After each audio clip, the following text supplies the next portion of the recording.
हमारा इदारा मदरसा.pk ऑनलाइन काम करता है और अहले इल्म व अहले मदारिस की सहूलतकारी के लिए और उनमें इल्मी रसूख की जुस्तजू को पैदा करने के लिए अपना किरदार अदा कर रहा है।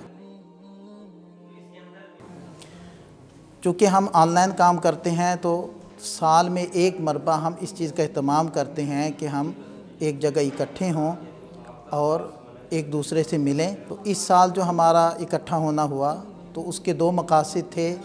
एक था मिशन से हम आहंगी और दूसरा था 2024 की कारगुजारी। और हम पहले भी हम आहंग थे और ज़्यादा बढ़कर हमारे अंदर हम आहंगी पैदा हुई। सबसे पहली चीज़ है कि हमारा मैदान मेहनत क्या है। तो हमारा मैदान मेहनत अहले मदारिस व अहले इल्म है, चाहे वो उलमा हो, चाहे वो आलिमात हों, चाहे तलबा हों या तालिबात हों। दूसरी बात कि हमारा मिशन है क्या।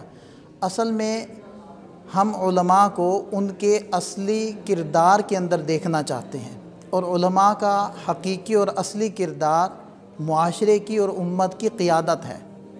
तो क़ियादत की सिफ़ात के साथ उलमा मुज़य्यन हो जाएं और अपने फ़र्ज़ मनसबी को अच्छे तरीक़े से अदा करें और उम्मत की क़ियादत करें।